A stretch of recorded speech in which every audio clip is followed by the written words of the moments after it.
इन सारे समस्याओं को लेकर हम लोग अभी तक गर्दनी बाग में डटे हैं, लेकिन अब हम लोग पीछे नहीं हटेंगे और नहीं पीछे हटने का कोई सवाल पैदा होता है। इसलिए हम लोग एक प्लान बना रहे हैं। हम लोग एक योजना के तहत जो सत्र चलेगा, विधानसभा का सत्र 28 तारीख से 28 फरवरी से, उसी की तरह नीति के तहत हम लोग विधानसभा का भी घेराव करेंगे।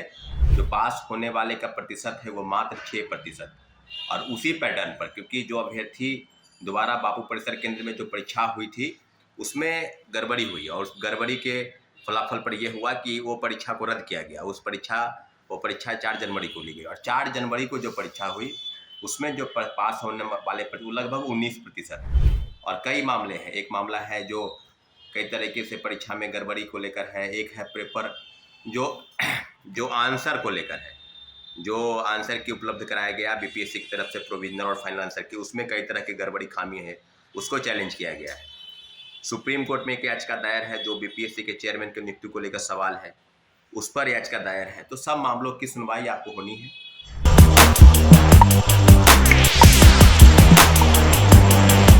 नमस्कार, मैं हूं अनिकुल तिवारी और वॉइस आप देख रहे थे। कि छात्र नेता सौरभ जो है वो 17वीं बीपीएससी को लेकर सीधे कह दिए, साफ कहा है उन्होंने कि अब विधानसभा का घेराव होगा। आप जान रहे हैं कि सत्र जो है वो शुरू होने वाला है, विधानसभा शुरू होने वाला है, सारे विधायक पहुंचेंगे, मुद्दे से मुद्दे होंगे। लेकिन अब ये सवाल है कि कौन ऐसा विधायक है जो मुद्दा उठाएगा, उस पर वीडियो बनाएंगे। लेकिन इस बार सुनिए कि छात्र नेता सौरभ जो है वो 17वीं बीपीएससी को लेकर, री एग्जाम को लेकर किस तरह से आग बबूला हो गए हैं और सीधे कह रहे हैं कि हम इस मुद्दे को रुकने नहीं देंगे। और आपको मालूम होना चाहिए कि गर्दनी बाग धरना स्थल पर अभी भी बीपीएससी के अभ्यर्थी जो है वो डटे हुए हैं, पढ़ाई कर रहे हैं। ये हम नहीं कह रहे कि पढ़ाई नहीं कर रहे, वो लोग मेंस के लिए पढ़ भी रहे हैं, समझे, मेंस के लिए पढ़ भी रहे हैं। तो होता ना कि पढ़ेंगे भी लड़ेंगे भी, क्योंकि सबको दिमाग में और जहन में ये चीज जरूर है कि नीतीश जी एक ना एक बार सुन जरूर लेंगे। तो छात्र सौरभ क्या कुछ कह रहे हैं घेराव के बारे में, छात्र सौरभ क्या कुछ कह रहे हैं 17वीं बीपीएससी री एग्जाम के बारे में, आप सीधे सुनिए। नमस्कार साथियों, जय हिंद। मैं सौरभ कुमार। और बीपीएससी 17वीं सिविल सेवा को लेकर जो घमासान मचा है, आपने देखा हो कि विगत 70 दिनों से गर्दनी बाग धरना स्थल पर जो सत्य शिक्षा सत्याग्रह प्रोटेस्ट चल रहा है, और तमाम राजनीतिक दलों के नेता कार्यकर्ता, बड़े बड़े नेता, चाहे वो पप्पू यादव जी हों, चाहे प्रशांत किशोर हों, चाहे राहुल गांधी जी हों, चाहे कम्युनिस्ट पार्टी के सभी बड़े नेता, सभी नेता, चाहे तेजस्वी यादव हों, सभी ने अपने अपने तरीके से छात्रों अभ्यर्थियों के हितों की रखवाली नहीं की, सिर्फ उनके भविष्य के साथ खिलवाड़ करने का प्रयास किया और अपना चेहरा चमकाने के लिए उनके समर्थन में बस दिखावा मात्र किया। इन सारे समस्याओं को लेकर हम लोग अभी तक गर्दनी बाग में डटे हैं, लेकिन अब हम लोग पीछे नहीं हटेंगे और नहीं पीछे हटने का कोई सवाल पैदा होता है। इसलिए हम लोग एक प्लान बना रहे हैं। हम लोग एक योजना के तहत जो सत्र चलेगा, विधानसभा का सत्र 28 तारीख से 28 फरवरी से, उसी की तरह नीति के तहत हम लोग विधानसभा का भी घेराव करेंगे।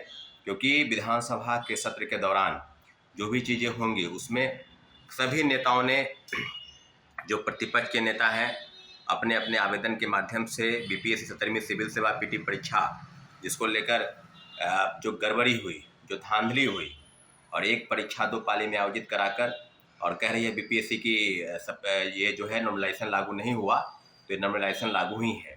जहाँ तक कि आपको पता है कि 13 तारीख को जो परीक्षा हुई, पहली परीक्षा 13 दिसंबर को, उस परीक्षा में जो पास होने वाले का प्रतिशत है वो मात्र 6%। और उसी पैटर्न पर, क्योंकि जो अभ्यर्थी दोबारा बापू परिसर केंद्र में जो परीक्षा हुई थी उसमें गड़बड़ी हुई, और उस गड़बड़ी के फलाफल पर यह हुआ कि वो परीक्षा को रद्द किया गया। वो परीक्षा 4 जनवरी को ली गई, और 4 जनवरी को जो परीक्षा हुई उसमें जो पास होने वाले लगभग 19%, यानी तिगुना के आसपास। तो पैटर्न लोगों को पता चल गया था, और इसलिए 2 अलग अलग पेपर, 150 क्वेश्चन नहीं वो 300 प्रश्न हुए, और इस तरीके से अलग अलग प्रश्नों को एक कहकर और नॉमिनेशन लागू नहीं करने का प्रयास कर रही थी, जबकि नॉमिनेशन लागू हो गया। तो इन्हीं सब बातों को, इन्हीं सब मुद्दों को भी विधानसभा के सत्र के दौरान उठाया जाएगा।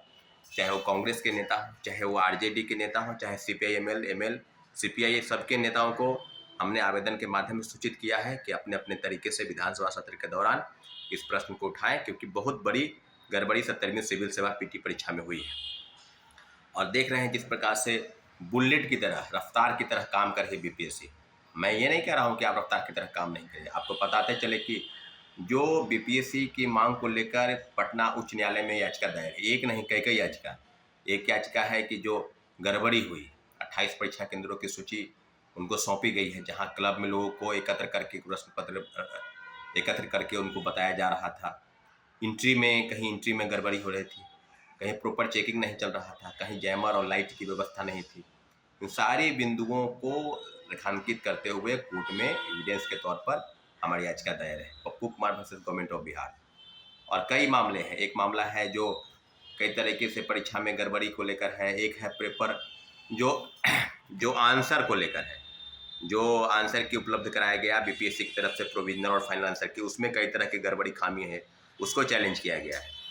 सुप्रीम कोर्ट में एक याचिका दायर है जो बीपीएससी के चेयरमैन की नियुक्ति को लेकर सवाल है, उस पर याचिका दायर है। तो सब मामलों की सुनवाई आपको होनी है, और एक मामला जो है उस पूरी सुनवाई जो होगी वो 4 मार्च को होगी। आपको बताते चले कि बीपीएससी के चेयरमैन को लेकर सुप्रीम कोर्ट में याचिका दायर है, उसकी सुनवाई होनी है, और बीपीएस हाई कोर्ट में जो याचिका दायर है उसकी सुनवाई 4 मार्च को होनी है। तो पूरी तरीके से हम लोग कोर्ट के आदेश के अनुसार ही काम करेंगे, और इतनी जरूर हम लोग को विश्वास है कि कोर्ट हम लोग के साथ अन्याय नहीं करेगी। साथियों, विधानसभा का सत्र चलने वाला है, इसलिए पूरी तरीके से आपने देखा होगा कि हम लोग 30 जनवरी को जो प्रोटेस्ट किए थे, उसके पहले हम लोगों ने पूरे पटना में हर जगह से, लाइब्रेरी हो, कोचिंग संस्थान हो, हॉस्टल हो, लॉज हो, बॉयज हॉस्टल, गर्ल्स हॉस्टल, सभी लोगों को हमने आमंत्रित किया और सभी जगह से हमने मोबिलाइजेशन का काम किया। इसी तरह के मोबिलाइजेशन का काम जो है अभी चल रहा है, क्योंकि विधानसभा सत्र के दौरान हम लोग की एक रणनीति है कि विधानसभा का घेराव भी किया जाएगा। तो गर्दनीबाग हम लोग का धरना स्थल होगा। 28 तारीख के बाद से कभी भी हम लोग अपने रणनीति के तहत विधानसभा सत्र के दौरान ही हम लोग, क्योंकि 1 महीने का इस बार का जो सत्र है विधानसभा का सत्र, वो एक महीने का सत्र 28 फरवरी से 28 मार्च तक चलेगी। तो साथियों, हम लोग पूरी तरीके से बीपीएससी की गलत नीतियों के खिलाफ, जो बीपीएससी लगातार भ्रष्टाचार के दलदल में फंसी और छात्रों और अभ्यर्थियों की मांग को लगातार दरकिनार कर रही है, और एक भी बात कह रही है कि मुट्ठी भर लोग हैं, नॉन सीरियस हैं, जो गर्दनीबाग में बैठे हैं। इस प्रोटेस्ट के दौरान क्या नहीं हुआ, कई शिक्षकों के चेहरे उजागर हुए, कई कोचिंग संस्थान जो लगातार छात्रों अभ्यर्थियों के हक में आवाज़ उठाती रही है, उनकी आवाज़ को दबाने का प्रयास किया गया। छात्र नेताओं पर गलत तरीके से गिरफ्तारी की गई, उनको नोटिस भेजा गया, कई छात्र छात्राओं को गिरफ्तार किया गया, डिटेन किया गया, सैकड़ों लोगों के ऊपर एफआईआर है, हजारों लोगों पर अज्ञात के तौर पर एफआईआर दर्ज है। तो पूरी तरीके से बीपीएससी की जो रणनीति है, बीपीएससी और 200 एसडीएम और 136 जो डीएसपी के पद हैं सहित 2035 पद, उसको कहीं न कहीं इस प्रकार से घालमेल करके बेचने की तैयारी में बीपीएससी है, क्योंकि बहुत बड़ी डिमांड नहीं थी और लगातार मुख्यमंत्री जी चुप है। इस बात का संदेश क्या जाएगा युवाओं के बीच में? आप लगातार प्रगति की बात कर रहे हैं, नौकरी की बात कर रहे हैं, लेकिन जिस प्रकार से बीपीएससी द्वारा इस प्रकार से कुकृत और घृणित कार्य किया जा रहा है, उस पर कहीं न कहीं लगाम कसने की जरूरत है साथियों। तो पूरी तरीके से हम सभी छात्राओं को आह्वान करते हैं कि जो भी आपको डेट अनाउंसमेंट होंगे बीपीएससी 17वीं सिविल सेवा के परीक्षार्थियों के लिए, उसमें आप गर्दनीबाग कूच करेंगे पहले की तरह, जैसे 30 जनवरी को आप आए थे। उसके पहले भी कई बार, अब 3 दिन लगातार खान सर, रहमान सर भी छात्रों अभ्यर्थियों के समर्थन में गर्दनीबाग आए और लगातार आह्वान किया। बीपीएससी गलत नीतियों के खिलाफ उन्होंने जमकर कोसा, आवाज़ उठाई, निश्चित रूप से उनका धन्यवाद। लेकिन हम लोग अपनी आवाज़ को निश्चित रूप से आगे तक ले जाएंगे और सरकार के समक्ष हम, जब तक हमारी मांग पूरी नहीं हो जाती है, गर्दनीबाग में यूं ही हम डटे रहेंगे बीपीएससी गलत नीतियों के खिलाफ साथियों। धन्यवाद, जय हिंद। तो छात्र सौरभ का क्या कुछ कहना था 17वीं बीपीएससी एग्जाम को लेकर, विधानसभा घेराव को लेकर, महाआंदोलन को लेकर कि रुकने नहीं वाले हैं, एक धक्का फिर से देंगे, विधानसभा शुरू होने दीजिए। क्या कुछ कहना था 17वीं बीपीएससी को लेकर, वो आपने सुन लिया। अब देखिए, अब स्टूडेंट्स के बीच में भी जाएंगे, आप भी जाने की थोड़ा व्यस्तता थी, लेकिन एक्टिव हो चुके हैं और जो भी होगा दिखाते रहेंगे। और विधायक जो हैं, जो सदन में पहुंचेंगे, उनसे पूछेंगे पहले ही कि आवाज उठाइएगा ना कि नहीं उठाइएगा। अगर नहीं उठाइएगा तो समझ जाइए कि कुर्सी छोड़ दीजिएगा अपने अपने जगह का, क्योंकि ठान लिया है लोगों ने कि जो भी आवाज नहीं उठाएगा, जो भी साथ नहीं देगा, जो भी रोजगार नहीं देगा, जो भी रोजगार छीनेगा, उनको लोग नहीं चुनने वाले हैं। तो बस हमारे चैनल को सब्सक्राइब करें, इस पेज को लाइक करें। बहुत बहुत धन्यवाद।